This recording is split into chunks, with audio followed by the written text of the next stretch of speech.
சத்தியவசனம் சிறப்பு நற்சிந்தனை வாயிலாக உங்களை சந்திப்பதிலே மகிழ்ச்சி அடைகின்றோம். இன்றைய நாளின் சிந்தனைக்கான திருமறை பகுதி 2 தெசலோனிக்கேயர் 3ஆம் அதிகாரம் 3வது வசனம். கர்த்தரோ உண்மை உள்ளவர், அவர் உங்களை ஸ்திரப்படுத்தி தீமையினின்று விலக்கி காத்துக்கொள்வார். எனக்கு அன்பானவர்களே, இன்று நாம் வாழுகின்ற இந்த நாட்களிலே, நம்முடைய நாட்டின் சூழ்நிலையிலே, நம்முடைய நாளாந்த வாழ்வின் அனுபவத்திலே யாரை நம்புவது என்பது ஒரு பிரச்சனையான ஒரு விஷயம். பலரை நம்பி நாம் ஏமாற்றப்பட்டு இருக்கிறோம். யார் நமக்கு நம்பிக்கைக்குரியவர்? யாரோடு நம்முடைய தனிப்பட்ட பிரச்சனையை நாம் பகிர்ந்து கொள்ள முடியும்? யாரோடு பேசலாம்? யாரிடத்திலிருந்து உதவியை பெற்றுக்கொள்ளலாம்? இது இன்றைக்கு பலருக்குள்ளே இருக்கிற பிரச்சனை. இன்றைக்கு ஆலோசனை பணி நடத்துகின்றவர்களை நாம் தேடி செல்கின்றோம். பணங்களை கொடுத்து பேச விரும்புகின்றோம். இன்றைக்கு கேட்பதற்கு நம்பிக்கைக்குரியவர்களாக இருந்து செவிமடுப்பதற்கு இன்றைக்கு யாருமே இல்லை. பணம் கொடுத்து வந்தாலும் அதிலே நமக்கு நம்பிக்கை இல்லை. இந்த பணத்தை வாங்கி நம்ம எல்லாவற்றையும் செவிமடுத்து விட்டு அவர் யாரிடமும் அதை பகிர்ந்து கொள்ளுகின்ற சூழ்நிலை இருக்கிறது. இது இன்றைய உலகம், இன்றைய சூழ்நிலை நமக்கு சூழ்ந்திருக்கிற காரியமாக இருக்கிறது. ஆகவே இந்த நிலையிலே இந்த நம்பிக்கை என்பது அற்றுப்போன ஒரு நிலை. யாரை நம்புவது என்று தேடிக்கொண்டிருக்கிற நிலைக்குள்ளே நாம் வருகின்றோம். இந்த நம்ப முடியாத சூழ்நிலையிலே, நம்பிக்கைக்குரியவர்களை தேர்ந்தெடுக்க முடியாத நிலையிலே, நம்பிக்கை அற்றுப்போன நிலையிலே பல தோல்விகள் வருகின்றது, ஏமாற்றங்கள் வருகின்றது, இழப்புகள் கூட அங்கே வருகின்றதை நாம் பார்க்கலாம். நீங்கள் அறிந்திருப்பீர்கள், இந்த தொலைக்காட்சியிலே பல செய்திகளிலே நீங்கள் பார்க்கலாம். இந்த முள்ளிவாய்க்கால் என்று ஒரு காரியத்தை குறித்து பேசுவார்கள். இந்த முள்ளிவாய்க்காலிலே நடந்த இறுதி யுத்தத்துக்கு என்பதாய் காணாமல் ஆக்கப்பட்டோர் என்று ஒரு குழுவினர், கொஞ்சம் தாய்மார் கூடி ஒரு இடத்துல இருந்து ஆர்ப்பாட்டங்கள் செய்வார்கள். அது அந்த சீசனிலே வரும். அதுக்கு பிறகு அதை பற்றி யாரும் பேச மாட்டார்கள். அந்த காணாமல் ஆக்கப்பட்ட தாய்மார் அங்கே பேசுகிற பொழுது சொல்லுவார்கள், நான் இவர்களை நம்பித்தான் என்னுடைய பிள்ளையை கொடுத்தேன். என்னுடைய பிள்ளையை நான் அனுப்பியது இவர்களை நம்பித்தான். அது அரசாங்கமாக இருக்கலாம், வேறு தரப்பாக இருக்கலாம். அவர்களை நம்பித்தானே என்னுடைய பிள்ளையை விட்டேன். இப்பொழுது என்னுடைய பிள்ளை இல்லை. இதுதான் அவர்கள் சொல்லுகின்ற பதிலாக இருக்கிறது.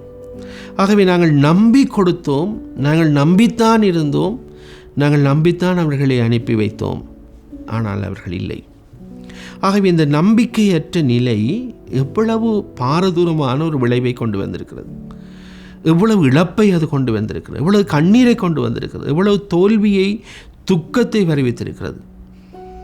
இந்த நம்பிக்கை இழப்பு பல குடும்பங்களுக்குள்ளும், நட்புக்குள்ளும், சமுதாய வாழ்வுக்குள்ளும் பலவிதமான ஏமாற்றங்களை, பலவிதமான தாக்கங்களை, அது துன்பங்களை அது ஏற்படுத்தியிருக்கிறது. ஆனால் இறை வார்த்தையின் ஊடாக நாம் பார்க்கிற பொழுது நம்ப வேண்டியவரை நாம் நம்பவில்லை என்கின்ற உண்மை அங்கே வருகின்றது.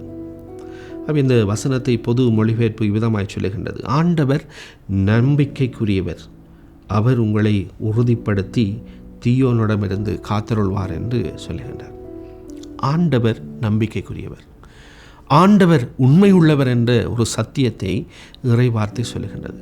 இன்றைக்கு நாம் நம்பிக்கைக்குரியவர் யார் என்று தேடிக்கொண்டு மற்றவர்களை நம்பி வெந்து போய், இழந்து போய் நிற்கிற சூழ்நிலையிலே திருமறை இறை வார்த்தை சொல்லுகின்றது, நம்பிக்கைக்குரியவர் ஒருவர் தான் இருக்கிறார். அவர் ஆண்டவர். ஆண்டவரிலே உங்களுடைய நம்பிக்கையை நீங்கள் வையுங்கள். இன்றைக்கு அது கடினமாயிருக்கிறது. ஆகவே நாங்கள் பார்க்கின்ற மனிதர்களை நம்புகின்றோம், பார்க்கின்றவர்களில் மனிதர்களை நம்பி நாம் ஒரு காரியத்தை செய்ய துணிவடைகின்றோம். ஆனால் கடவுளிலே, ஆண்டவரிலே நம்பிக்கை கொள்வதற்கு நாம் விருப்பமற்றவர்களாக இருக்கிறோம். நாம் அவர்களிலே, அந்த கடவுளிடத்திலே நம்மை ஒப்பு கொடுக்க, அவர் இந்த காரியத்தை செய்வார் என்ற அந்த நம்பிக்கை, அந்த விசுவாசத்தின் உறுதி நம்மிடத்திலே இல்லாமல் போகின்றதை நாம் பார்க்கிறோம். இதனாலே தான் இன்றைக்கு தோல்வி. உலகத்தை சார்ந்து, உலகத்தை பார்த்து, உலக காரியங்களிலே கொள்ளுகின்ற நம்பிக்கை அதை விட மேலான சர்வ வல்லமை உள்ள கடவுளிலே நாம் கொண்டிருக்க நாம் தவறிவிடுகின்றோம். அன்பானவர்களே, இறை வார்த்தை நமக்கு ஒரு அழைப்பினை முன்வைக்கின்றது. ஆண்டவரிலே நம்பிக்கை கொள்ளுங்கள். உண்மை உள்ளவர் ஆண்டவராயிருக்கிறார். ஆண்டவர் எப்பொழுதும் உண்மை உள்ளவராயிருக்கிறார். மனிதர்கள் இன்றைக்கு உண்மை உள்ளவர்களாக இருக்கலாம், நாளைக்கு உண்மை உள்ளவர்களாக இருப்பார்களா என்பதற்கு எந்த விதமான உத்தரவாதமும் இல்லை. நேற்று உண்மையற்றவராக இருந்தவர் இன்றைக்கு உண்மை உள்ளவராக இருக்கலாம். ஆனால் ஆண்டவர் எப்பொழுதும் உண்மை உள்ளவராக இருக்கிறார். எப்பொழுதும் அவர் நம்பிக்கைக்குரிய ஒருவராக இருக்கிறார். அவரிலே உங்களுடைய நம்பிக்கையை நீங்கள் அங்கே வையுங்கள். அவரிலே உங்களுடைய பற்றுறுதியை நீங்கள் அங்கே வையுங்கள். அவரை நோக்கி பாருங்கள். அவரிடத்தில் எங்களுடைய எல்லா காரியங்களையும் ஒப்புக்கொடுங்கள். அந்த வசனத்தை முடிக்கின்ற பொழுது அங்கே சொல்லுகின்றார், உங்களை உறுதிப்படுத்தி தீயோனிடமிருந்து அவர் காத்தருள்வார், தீமையினின்று விலக்கி உங்களை காத்து கொள்வார் என்று அங்கே பவுலடிகளார் சொல்லுகின்றதை நாம் பார்க்கிறோம். இன்றைக்கு என்னுடைய வாழ்வை குறித்து சிந்திக்கிற ஒருவர், என்னுடைய வாழ்வின் நன்மையானவற்றை மாத்திரம் எப்பொழுதும் சிந்தித்துக் கொண்டிருக்கின்ற ஆண்டவர், இதோ இஸ்ரவேலை காக்கிறவர் கண்ணை ஏறுவதும் இல்லை உறங்குவதும் இல்லை என்று சொல்லுகின்ற விதமாய் எப்பொழுதும் என் மீது நோக்கமாயிருக்கிறவர், எப்பொழுதும் என்னுடைய எண்ணம், என்னுடைய எதிர்காலம், என்னுடைய வாழ்வு என்பவற்றிலே அவர் கரிசனையாயிருக்கிற ஆண்டவரிலே நம்முடைய விசுவாசத்தை நாம் வைக்கிற பொழுது, அந்த உண்மையுள்ள கடவுளிலே நம்முடைய நம்பிக்கையை நாம் வைக்கின்ற பொழுது அவர் நம்மை உறுதிப்படுத்துகிறார். நம்முடைய வாழ்விலே ஒரு மாற்றத்தை கொண்டு வருகிறார். எல்லா தீயோனிடமிருந்து, தீமையான காரியங்களிலிருந்தும், நமக்கு வருகின்ற எல்லா ஆபத்துக்களில் இருந்தும் நம்மை அவர் விடுவித்து விடுகின்ற ஒருவராக இருக்கிறார். இதனுடைய வெளிப்பாடு தான் 23வது சங்கீதத்தில் எங்கே சங்கீதக்காரன் சொல்லுகிறான், கர்த்தர் என் மேய்ப்பராயிருக்கிறார். ஆண்டவர் என்னுடைய மேய்ப்பர், அவரிலே என்னுடைய நம்பிக்கையை நான் முழுமையாக வைத்திருக்கிறேன். அந்த சங்கீதம் முழுவதிலும் ஒவ்வொரு வசனங்களிலும் அவர் சொல்லுகின்ற நம்பிக்கையின் காரியங்கள், ஒரு உத்தரவாதத்தினை அவன் பெற்றுக்கொள்கின்றான். அந்த வசனம் முடிகின்ற பொழுது, அந்த சங்கீதம் முடியும் வரைக்கும் இதிலே நான் வெற்றி தான், தோல்வி என்கின்ற ஒன்றல்ல, அவமானம் என்கின்ற ஒன்றல்ல, இழிவு என்கின்ற ஒன்றல்ல, வீழ்ச்சி என்கின்ற ஒன்றல்ல, எல்லாவற்றிலும் நிறைவை, நன்மையை நான் காண்கிறேன் என்பது அந்த 23ஆம் சங்கீதத்திலிருந்து சங்கீதக்காரன் சொல்லுகின்றதை நாம் பார்க்கிறோம். என கருமையானவர்களே, அந்த ஆண்டவரை தான் நாம் வழிபடுகின்றோம். அந்த கடவுளிலே தான் நம்பிக்கை வைக்க நாம் அழைக்கப்படுகின்றோம்.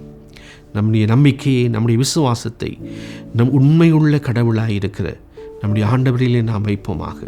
இந்த உலகத்தை விட்டு உலகத்திலே நம்பிக்கை கொள்ளாதபடிக்கு, உலகத்தை சார்ந்து நாம் தோற்று போய் விடாதபடிக்கு கடவுளிலே நம்பிக்கை கொண்டவர்களாய் நம்முடைய வாழ்வை நாம் அமைத்துக் கொள்ளுகிற பொழுது ஆண்டவர் எல்லாவற்றையும் சுவைப்படுத்துகின்றார்.